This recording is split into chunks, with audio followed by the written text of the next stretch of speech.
All right, well, welcome everyone to the January 2014 meeting.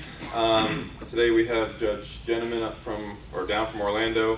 She's going to be giving her State of the District address today. We also have Judge Delano with us. She's going to be speaking to us as well. Just a couple of announcements. We did just recently get the newsletter, the Court Connection, though I think with all the entries of information we're getting, I would probably call it the novel. But in any case, February 10th in Tampa, I guess there's going to be a Chapter 13 liaison meeting between the judges and Chapter 13 issues. So if anyone wants to represent Southwest Florida Bankruptcy Professional Association up there, let me know and I can give an email up to Judge Delano to expect our presence there. If not, I understand she does a good job of representing our interests in Tampa. February 27th is going to be the Mediation Summit up in Orlando. Anyone wants to go to that, we can put some more information out on where that will be and what will be discussed. There will be some information, I guess, February 1st put out so you can prepare for what type of issues that will be discussed and bring up any points that you think should be addressed. Other than that, I don't want to walk into too much of your time, so Judge Jennemann. Thanks.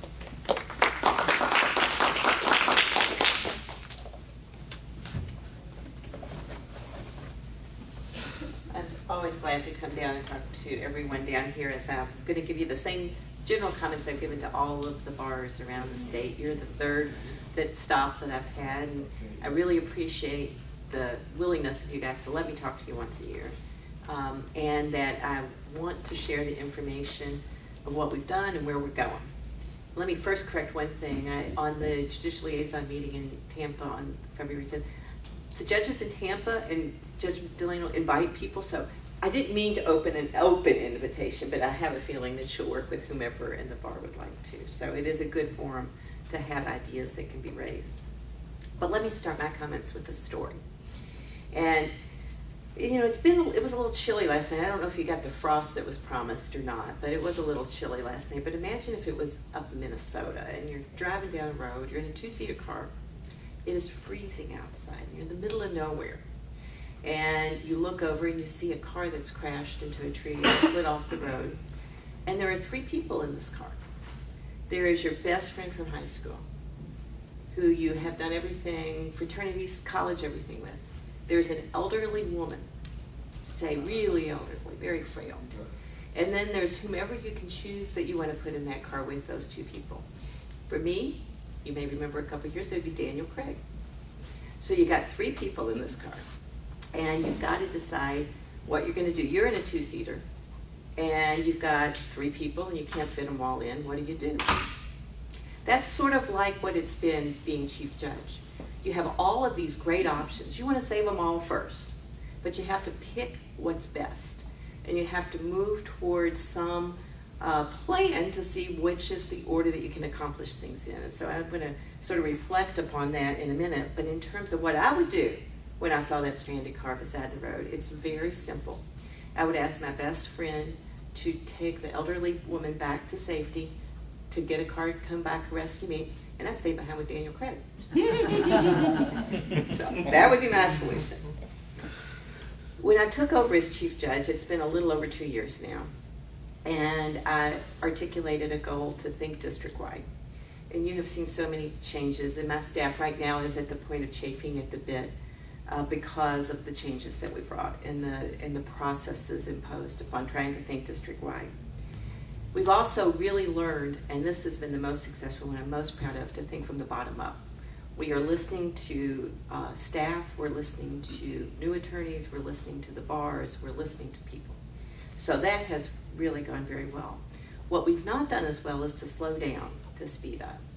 We have implemented a lot of change very quickly, and it's sort of been necessitated every time we hit one little pocket of change, it causes other successive changes that follow. And that has been my goal for the year coming up, is to slow down and impose a little more structure on the changes that have been implemented and give my staff a little bit of a roadmap, more than they've had previously. But the main focus has and continues to be budget and finance.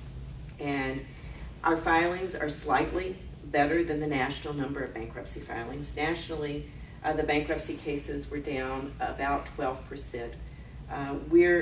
In Fort Myers, you're down more than that, but district-wide, we're only down about 10% from last year. 2 years ago, when I took over, we had roughly 46,000 cases. 53,000 cases. A year ago, we had 46,000 cases. This year, we finished with 40,112 cases. So we are seeing a successive decline every year. Fort Myers, unfortunately, is declining at a greater rate than the rest of the divisions. We are still, however, the third busiest court in the country. 86 of the 90 federal districts declined.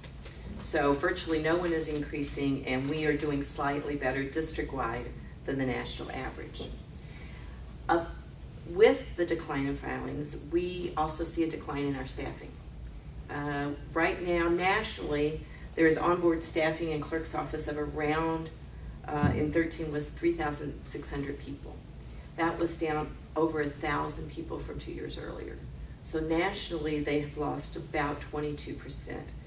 We, in our district, because of our filings and the way that the weighted caseload averages were, are down 28%.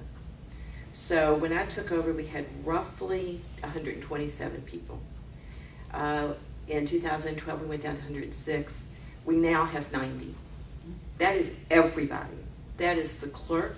That is all her administrative staff. That is every case manager and every position in the clerk staff. So we have gone so far down, people are multitasking. They're taking on jobs they didn't anticipate. At the same time, we're imposing these unification efforts. It has been very, very hard. We've done this in a time where there was no budget. This will be the first time in my tenure that we've had a budget. When Supreme Court Justice John Roberts recently released his report on the judiciary, he primarily talked about the budgetary concerns he faced, and he stated, the budget remains the single most important issue facing the courts, and I can tell you that's true. We have operated under continuing resolutions for literally years. In 2013, sequestration, which is the automatic across-the-board cuts that all federal agencies face, hit us. And then in October 13, we almost shut down. We were with 1 day of shutting down over the budgetary dispute in D.C. That shutdown was averted, and recently, as of just this last Friday, for the first time, we've gotten an appropriation bill through Congress in a time that we can actually budget and plan. So this is the first time that we will have a budget that we can operate within. The administrative office in D.C. is still divvying up the pie that was allocated to the judiciary nationally, but we're optimistic. Optimistic, however, means that instead of going back to 2007 numbers, we're going to go back to 2010 numbers. And that's before the decreases will occur again in October 1 of next year due to our reduction in filings. And the filings continue to go down, our funding will continue to go down. It's just the rate at which the decline occurs. So, budgeting and staffing is just the primary thing that we have to worry about, but over which we have little or no control. Luckily, we have two really important people helping us. One is Judge Glenn. He is one of 7 judges on the National Budget Committee. That is an incredibly impressive committee. It works directly with the Supreme Court. It does the budget for the judiciary nationally. And he has been working on that tirelessly, and it really is a lot of effort. But we really appreciate him representing the only bankruptcy judge on that committee. And in addition, we have Liam Bennett, who I know you all know, and she is a wonderful, wonderful clerk. And she is on 2 national committees, one of which is the National Bankruptcy Committee. She's the only clerk representative of that committee that's composed primarily of circuit and district court judges. And she is a treasure in promoting bankruptcy issues and our concerns. In addition, she is now the president of the National Conference of Bankruptcy Clerks, representing all 90 districts among the clerk staff across the district. So she is the representative for the roughly 3,600 people who serve in the bankruptcy clerk's office. Both of those are very big jobs, and she is very helpful in letting us know which way the wind's blowing, what we can do, and what we need to prepare for. And I also wanted to let you know Judge Delano's administrative assistant recently got on a national committee. Laura Stevenson is now the representative for all judicial association assistants across the country from the 11th Circuit on the national committee.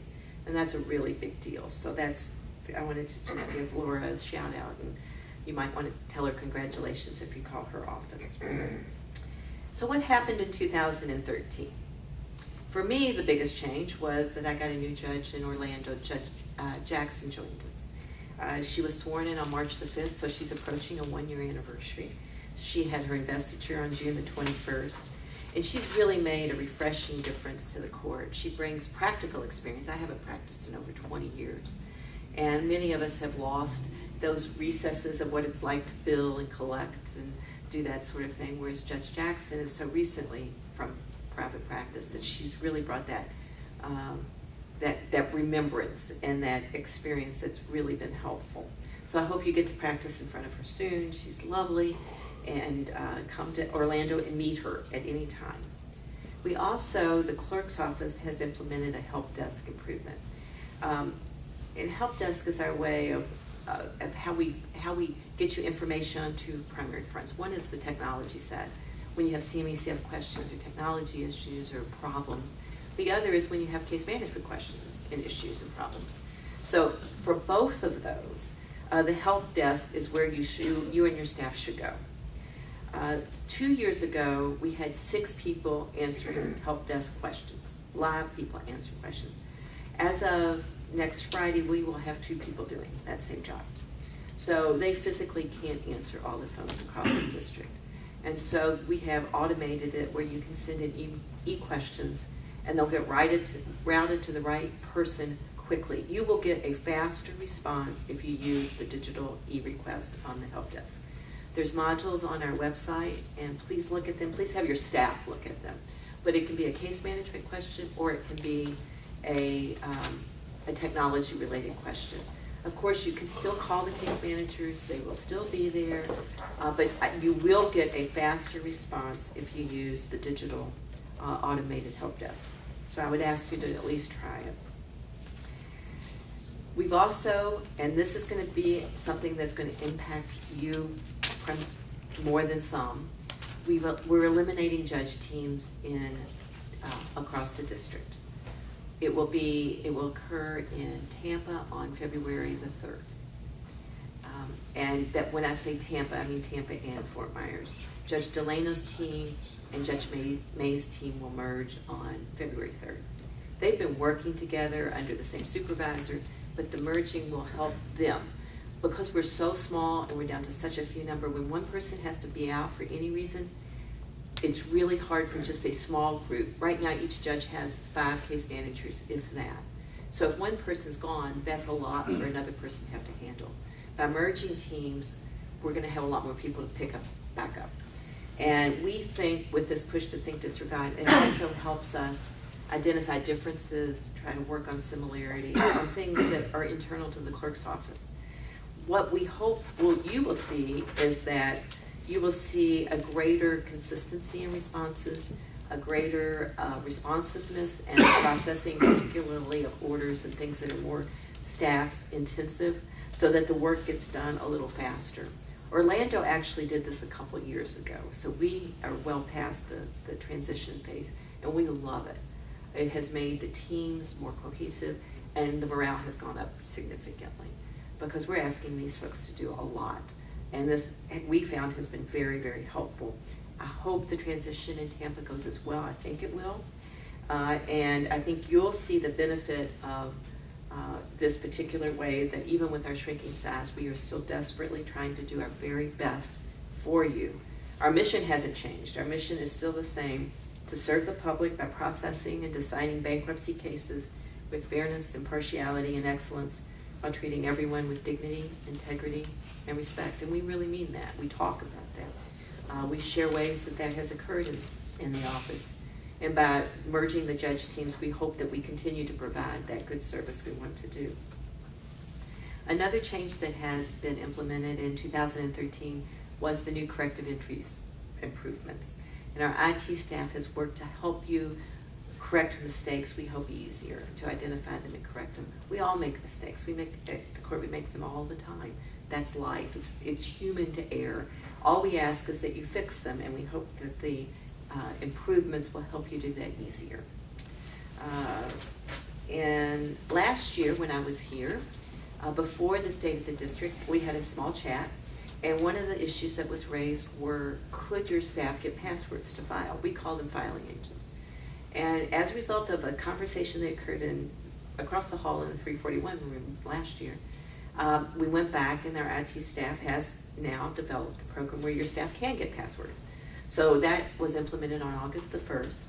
So if your staff needs or you would like passwords for them so that they can file on your behalf, you can get those. We hope that it makes it easier for staff to come and go. You don't have to change your passwords and rejigger the whole office. So please, there's a learning module on the website. Look at it, get them as many as you need. On a less positive note for you, in all likelihood, on May the 1st of last year, you started serving orders. That was in our direction because we simply could not continue to process all the orders. So it is with gratitude, true gratitude, I want to thank you and your staff for doing such a fantastic job in serving orders. Like all change, the transition did not go smoothly. I'm sure for your offices or for mine. But I will tell you that we are near approaching 100% accuracy now. You will sometimes get an automated direction to serve an order if you don't do it within 3 days. Earlier this morning, some of your representatives said, could we make that just a little longer to address things like holidays and weekends? And that's something I'm going to go back and talk to my colleagues about. But we ask that you try to serve the order within 3 days. If you don't, you'll get an automated response. Serve it as soon as you can. Please try to comply. And I will tell you that the results have been spectacular. In December 2012, our monthly noticing costs were $47,000. In December of 2013, due to this one change primarily, it was $21,000. So in all likelihood, we will save approximately 3 jobs because of this. And unfortunately, that's the only way we're going to operate. So I cannot tell you how much we appreciate everything that you have done. Another big change that we've implemented during 2013 was we now have at least the beginnings of an internal procedures manual. It was very difficult to set up all the processes to get that started. It's not perfect, and it's right now, I believe as of yesterday, we had 13 procedures posted. But these are big procedures: how you open a case, how you close a case. Raymond Wagasback, our operations deputy, has led that project with the help of many, many people. But turning a ship that was used to operating in at now 9 different directions by 9 different judges has been very difficult. So it's really hard to go from thinking, okay, what does my judge want, to what does the district, what can we do, what's the best procedure, how do we get there? So we are getting there. If you remember my analogy of the stranded car, it's really equally difficult to figure out what do we do next, what is most important, but we've made significant progress. Our staff looks to what we call the source. They named it, and we have these procedures posted. My hope is that from your perspective, what you'll see is consistency across the district, uniform answers to questions. You don't have to worry for those procedures as we get them unified. You can do the same thing in Jacksonville that you can do in Fort Myers. So you're going to have some certainty in your practice. Under Judge Delano's guidance, I am excited to see what we hope to release on July 1st of this year will be an external manual that will give you the guidance on these internal procedures as we're developing. The manual will have some information, but it will also have optional form motions and form orders that are going to be able to flow through our processes simply, and hopefully that will help your staff primarily really try to simplify your process in your office. And so look for that on July the 1st. We have continued our offsites with the clerk's office, and that may not seem like a big deal for you, but I got to tell you, people in the Tampa division had never met the people in the Orlando division. They had never seen each other. because we don't have travel monies. We don't travel. So one time a year we all get together and we call that our offsite. And it's very, very positive for both morale and just for getting business done. It's a very intense couple of days. But this year we had the assistance of the Chapter 13 trustees who came in as a group and provided some training to our staff. And we thank them. What we're going to do in 2014 is focus on where we're going and our future and what we're going to need to get there. So that's a very positive thing that has been accomplished. Our staff also is working on various charities and outreach programs, and I can't thank them enough. Tampa has worked with various groups, including the Metropolitan Ministries and the Hannah Oaks Nursing Homes, to try to give something back to the community, just like you all give something back to the community. The pro bono efforts across the district are so impressive. Our pro bono leader, self-proclaimed and tireless, is Judge McEwen. She works endlessly to make sure we all remember, judges and attorneys, our pro bono obligations. And I think you probably saw her comments from the dessert reception on October that were in the Court Connection that came out yesterday. We have so many good projects that have been undertaken. Stephanie Carr wrote about your local project in the court. There she is. I was hoping to meet you today. But there are so many good efforts that are going to happen. Jacksonville is starting a pro se assistance clinic. They just got funded a couple of weeks. They will be up and running in March. Tampa has started a pro se assistance clinic. And I'm so proud locally for Orlando. Next week, next Thursday, my bar, the Central Florida Bankruptcy Law Association, will travel to Tallahassee to receive the Supreme Court Justice's annual pro bono award. So Orlando won this year for creating our local pro se assistance clinic. 93 attorneys volunteer in that program. They volunteered over 500 hours in 2013. They have seen 400 unrepresented pro se individuals. They get 30 requests for help a week, and they've received over 2,100 requests. Not all of them merit a meeting, but the recognition is very well deserved. I'm so proud of them. But our judges also are developing pro bono initiatives in other ways. The Ave Maria program, the FAMU is going to start its clinic. It may have already started. I'm not sure the kickoff date. And Judge McEwen is spearheading a similar clinic with Stetson University. And the clinics serve a different need. Those are for people that need ongoing representation that law students can supply with a little assistance and supervision. So the pro se assistance clinics are for those walk-in people that have already filed and are unrepresented and have a question that will take 10 or 15 minutes to answer. The law school clinics are designed for more of a representational relationship, and that's primarily to train law students and to help those few groups that qualify. The law school clinics are funded by BLESS. BLESS is the Bankruptcy Legal Education Series, and you, as well as all 4 of the other bankruptcy bar associations, are members of that. You direct it, and it is now up and running. It has some substantial funds. I assume BLESS will literally blossom in 2014, and we look for that impact to grow as the years go on. So I appreciate your all's participation. It's the only group I know of where all 5 of the bankruptcy bars are working together on one joint project. So I'll look for great things from BLESS in 2014. I also look for these things that I wanted to tell you about that you will see in the coming year. One is our website. This Sunday, our IT folks are releasing a new, updated, much refined version of our website. One of the comments I heard when I did my listening tour a couple of years ago was that the website is cumbersome, difficult to use, and hard to find things on. It will always be cumbersome and difficult to use and hard to find things on because there's so much information on there. But we hope we've improved upon it. And so that's going to come out on Sunday. In May, you started serving orders. You're also now going to start noticing hearings in 2014. Let me explain just a little bit about how that's going to work. So this is sort of the bad news. The court will no longer notice hearings. And I really mean that. The court will no longer notice hearings in 2014.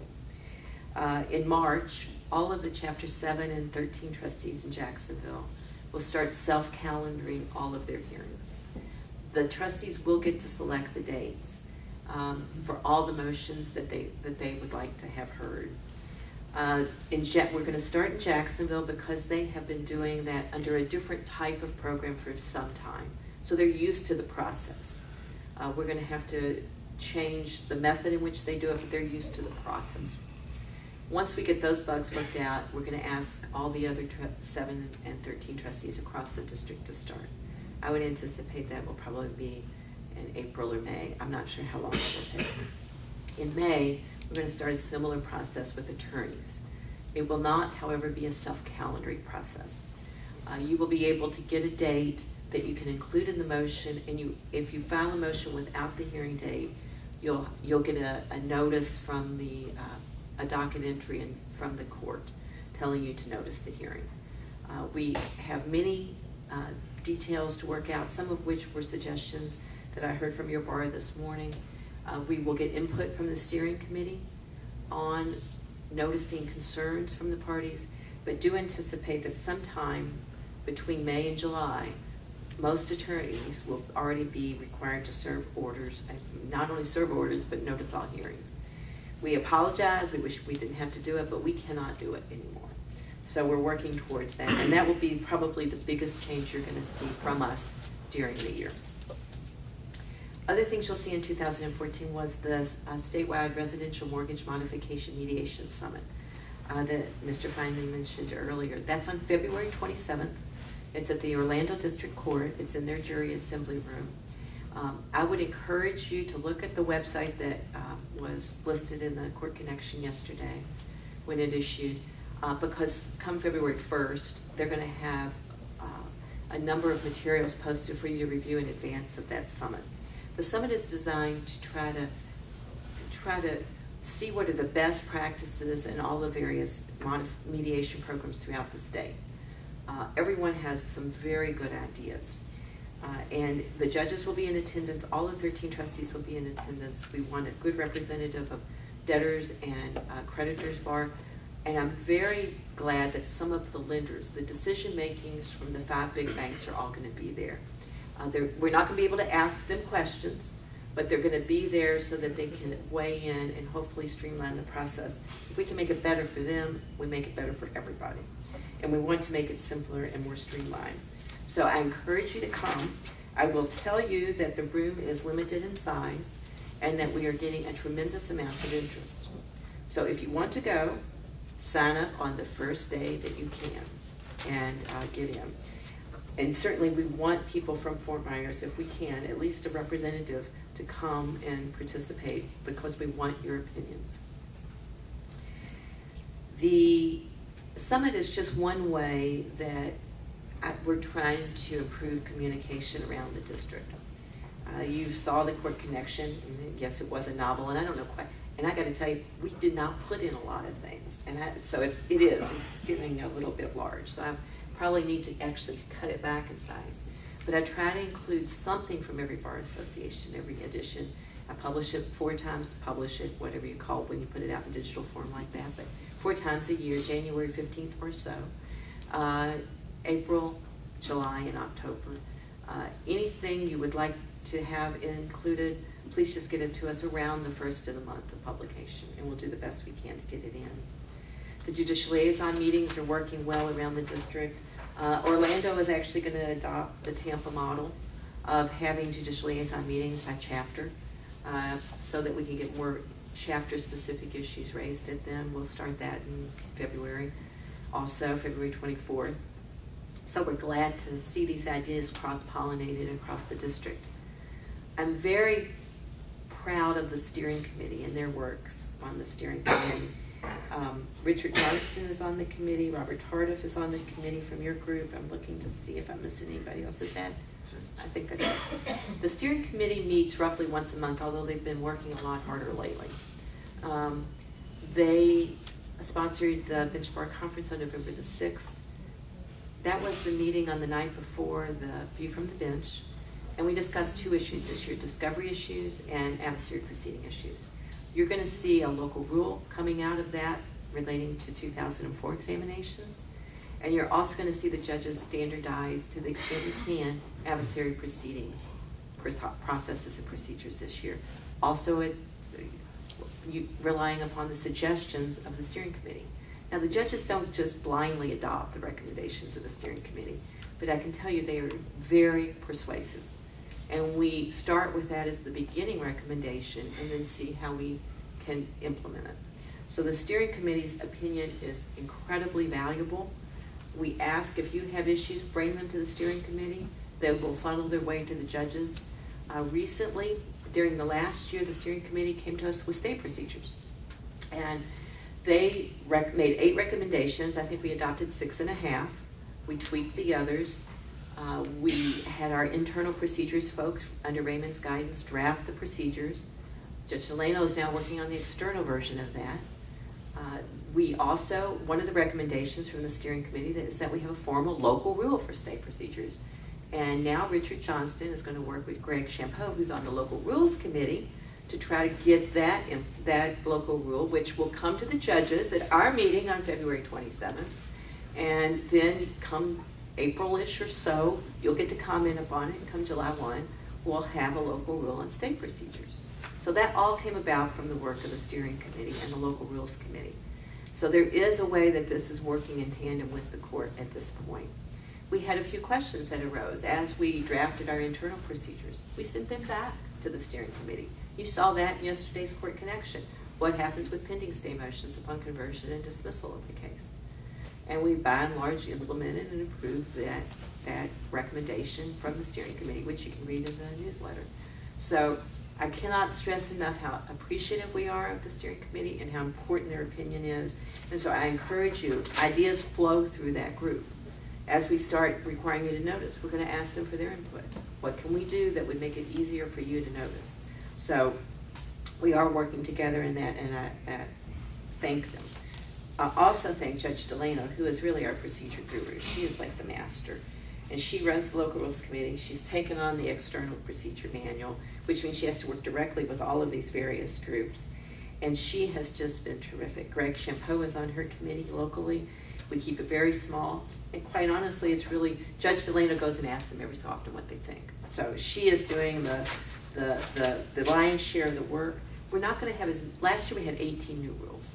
This year we're not going to have that many. We cleaned up a lot of stuff last year that had been pending for a while.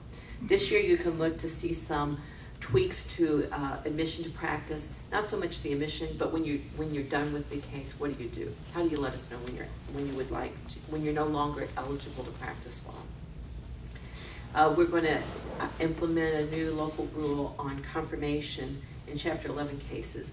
We often get to confirmation and there's oral amendments during the hearing. There may be 3 or 4 written amendments before the confirmation hearing. We confirm a plan, but no one really knows what are all the terms and conditions of the plan.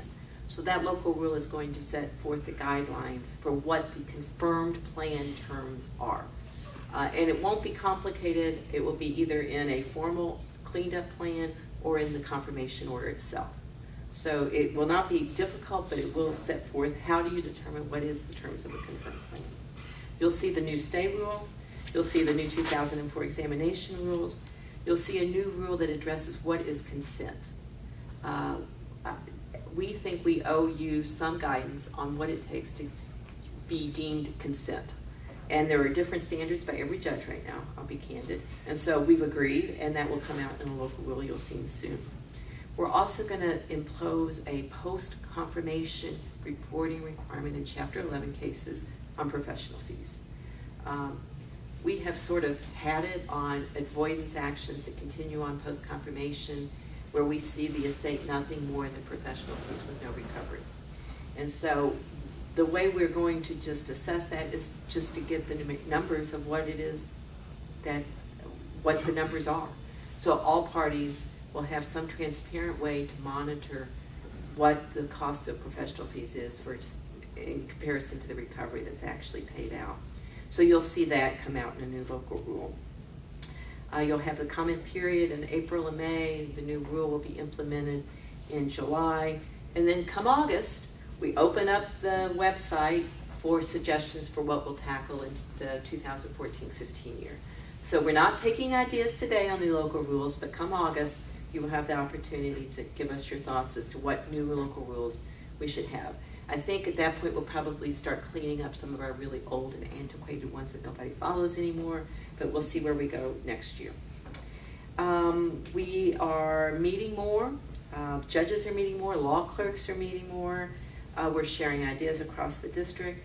We're going to start allowing clerks to job shadow, maybe even just digitally, but there's no reason why a clerk in Tampa couldn't help with work in Jacksonville, just to figure out how each other addresses similar issues.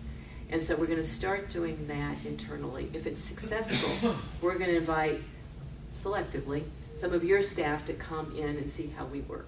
Again, to try to share some ideas, how the court works, so that they can take it back to your offices. And perhaps we'll ask a return from you to allow a staff member here and there for just a couple hours to see the difficulties that you encounter. And you can make it a day from hell and just really scare them to death. But we hope that will happen.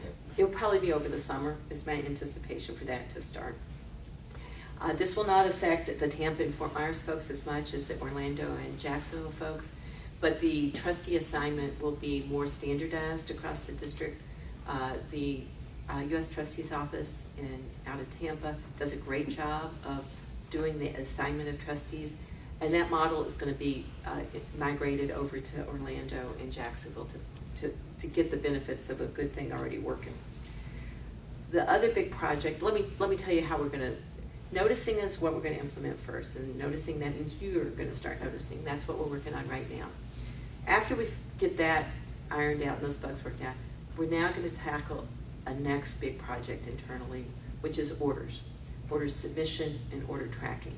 I am certain you all are frustrated by how hard it is to figure out where an order is sitting, how long, when's it going to get entered. We are going to really work on that process, but that is a huge task. So we're going to do the noticing, then we're going to do the order submission and tracking process. So that is something that you will see, and I really don't know how long that will take. But that's something our IT folk will work on. The other thing I'm going to personally take on during 2014 is what I call the no hearing, no notice list. We have the negative notice list, which is getting longer and longer and longer and longer, and we love that. That's just great. But we need the flip side of that, which is what do you not need to either notice or have a hearing on, so that you know that when you submit that matter, it will be something you can submit the order with the motion or application. And so we're going to get that list out. My goal is to try to have the judges approve it at our meeting in May. That may be optimistic, I don't know. But sometime soon in 2014, we'll have that list. When you have those two lists, then you know that there's this really, honestly, small sliver of things that we notice for hearing right out of the box. And then you'll know what's left, is those things that will be noticed for hearing. But right now, we have very different ways that we handle the no hearing, no notice matters. So we're going to get better on that. You'll see changes in our CME-CIF system. We're going to upgrade it at least 2 more times, and then there's going to be a big change. But that's just life. That just keeps upgrading. It'll continue to keep upgrading. But you also see one really sort of cool thing that's going to come out this year. There's a professor at Florida Southern University. His name is Mike Denham, and he writes about academic papers on Florida history. And 4 years ago, the district court hired him to do a book on the district, to write a formal history. They had hoped it would be issued for their 50th anniversary in 2012. Didn't happen, but it is now at the publisher. And the beauty of this book is that he interviewed Judge Pasquet at length. He also interviewed several of the other judges, Judge Baines and others, and a substantial portion, I don't know how many chapters of the book, relate to bankruptcy and the history of our court. So that is going to come out soon. And it makes you realize that we really do come full circle. We're a district that was formed in October 1962. We're 52 years old. So we have our history coming out in 2014, while at the same time my staff and its offsite this year is going to think about where we're going 5 years in the future. We're going to slow down a little bit. We're going to get a little more structured in our change in our processes. But we are marching forward. There is no question that the mindset is thinking district-wide. We hope you see the benefits of this. We certainly could not have moved forward without the collaboration of our bar and the support of everyone here today and everyone who files with us. And remember that there's roughly 7,000 attorneys that file within the Middle District. So the bar associations are just this tiny little group of the total bar that files in front of us. And everyone is helping us. We have these great bar associations that work with us and help us make the best decisions possible. So other than saying get the filings back up, which is what you really need to do, I just want to thank you and wish you each a very happy new year. Thank you. And Judge Delano is going to say a few words from her perspective as almost, has it been 2 full years? Year and a half. Year and a half.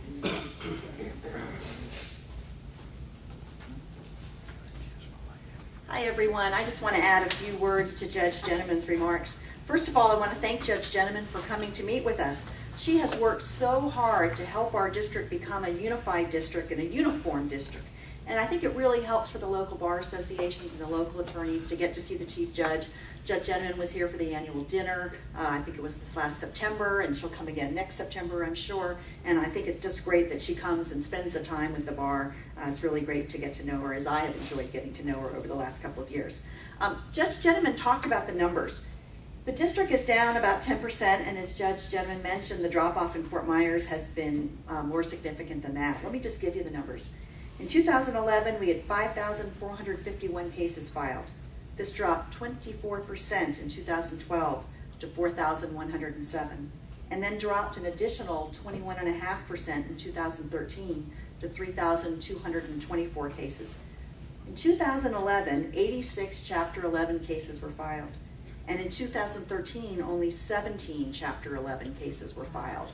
So the calendars are getting shorter, but that's been a real significant drop, and I know that's had a real impact upon all of you. But as of December 31st, 2013, Fort Myers had a total of 10,643 pending cases. On a per-judge caseload, this is the highest caseload in the district, so thank you for making me number one. I might be number one in the country, too. I'm not sure. I'll have to check that out.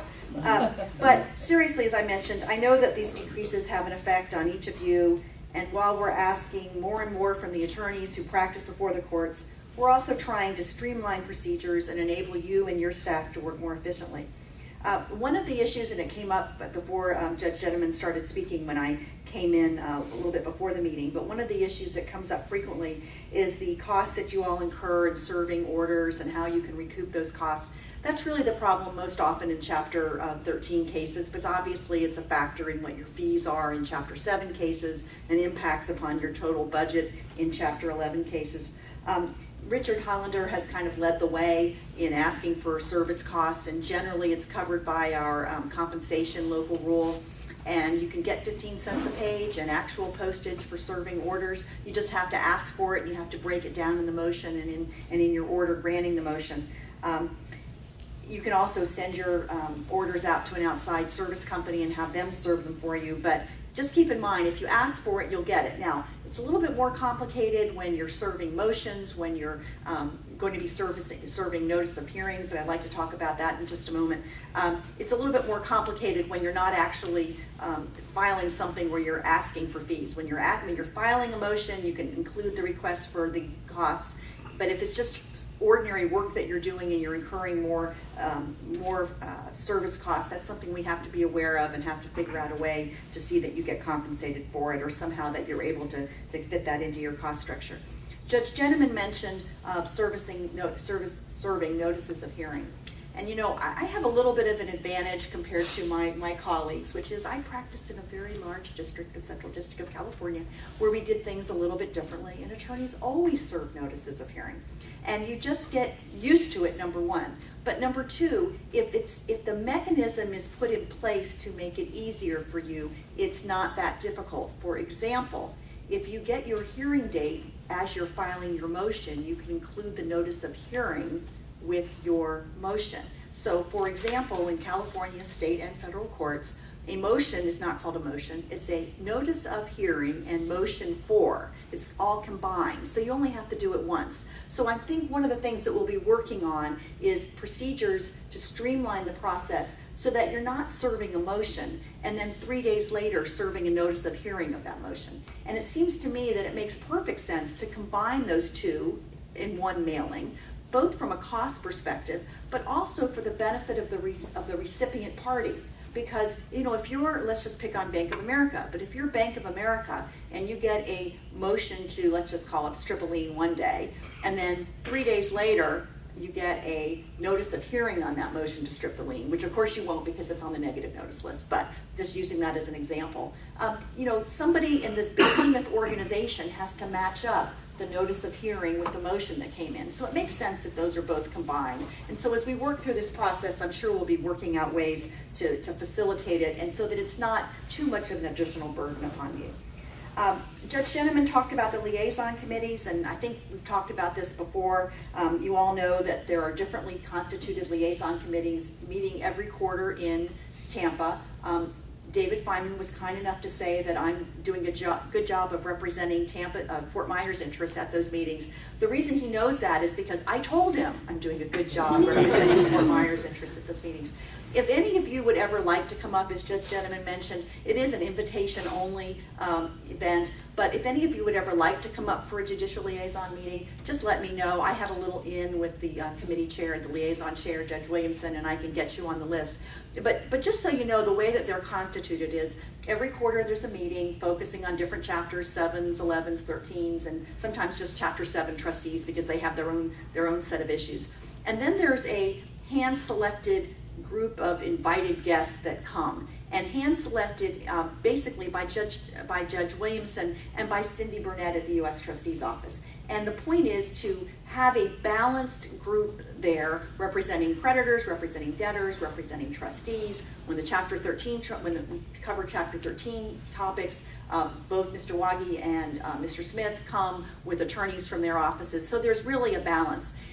Over the last, I'd say 4 or 5 years, we've been doing it this way. And the range of people that have come to these meetings has just varied. And sometimes there are people that you expect to see at every meeting, and sometimes there are people that are newer lawyers. And then you get the perspective of all different people at different levels of practice. It has really been helpful. I've tried to do a good job of representing the interests of Fort Myers at these meetings, but I've realized there's been one area in which I've been lacking. And that is, I need to get the word to David so that David can send it out on an email to you of notice of one of these meetings when they're coming up, so that if you have a topic, if you have a suggestion, if you have something that you would like to be discussed at the liaison committee, you can submit that topic. Judge Williamson's J.A. Mary Maddox, she's the one that puts the agenda together. And if you can come up, if you express an interest in coming up to discuss the topic yourself, that's great. Or if you're willing to rely upon me to present that topic for you, I'm more than happy to do so. But I'd like you all to have a little more input into that process as well. From my perspective, and I'm interested in what your perspective is, but from my perspective, I don't think we need to have formal judicial liaison committee meetings here because by and large I'm here once a month at this luncheon meeting, and if any of you have anything you'd like to bring up, you're more than welcome to. But if any of you think that it makes sense to have more formal liaison committee meetings, talk with David about that, or somehow get a message to me, and we can talk about maybe setting those up, because I'm more than happy to embark in that. The other thing that I wanted to mention to you, Judge Jennemann was talking about Fort Myers being well represented in our district-wide endeavors. Greg serving on the Local Rules Advisory Committee, and Bob Tardif and Richard Johnson serving on the steering committee. We are going to be working on the relief from stay local rule, and that's something that I'm happy about. There are some procedures that are set forth in the court connection this month, but we're talking about having a local rule that basically tells you exactly what you do, what you need to do, when and where, and I think that'll be helpful. The other major procedural rule is the 2004 rule, and this is one of these topics where I don't think it makes any difference what the rule is. I think it doesn't make any difference what the procedure is. Just everybody needs to know what happens. If someone files a motion for a 2004 exam, does an order automatically get entered? Does the court hold it for an objection period? Should we just treat notices of 2004 examinations like notices of taking depositions? Do we put the burden on the responding party to file a motion for a protective order? There's various iterations and various ways that can be developed. And it's really not so important what the procedure is. It's just important that everybody knows what the rules are. And so that's something that we'll be working on over the course of the next couple of months. I really want to thank everyone who stepped up to assist pro se debtors. Nearly every month, and I don't usually have to ask for a volunteer, but nearly every month there's a struggling pro se debtor at the podium that just needs a little guidance. Sometimes all they need is an explanation in plain English as to what's happening, because they don't understand. The trustee files a motion for turnover of a car. The trustee's happy to have the debtor arrange for a buyback of $1,000 or $1,500 or something like that. The trustee doesn't represent the debtor. The trustee's got to advocate for the trustee's position. Sometimes it's helpful to just have someone explain what's going on to the debtor in plain English. And I just can't tell you how much I appreciate the way you all have stepped up to help debtors that find themselves in those situations. And lastly, I want to express to you how much I enjoy sitting in Fort Myers. Judge Jennemann will confirm to you that I sing the praises of the Fort Myers Bankruptcy Bar throughout the district. The level of professionalism and competence is as high as one could ask for, and you all keep me intellectually challenged with a steady stream of interesting and unusual cases and very lively disputes. I look forward to another productive year in 2014. Thank you all. Okay. Anything else? No. All right, David, anything else? I think we're all good. Next month's meeting be determined on Judge Delano's schedule for February. 47. There you go. 19. 19. I think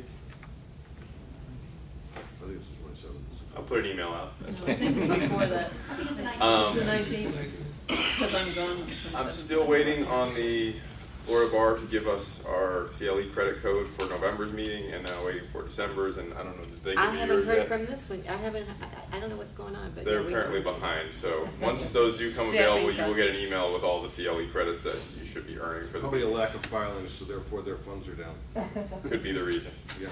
So other than that, that's all I have for today. Thank you very much.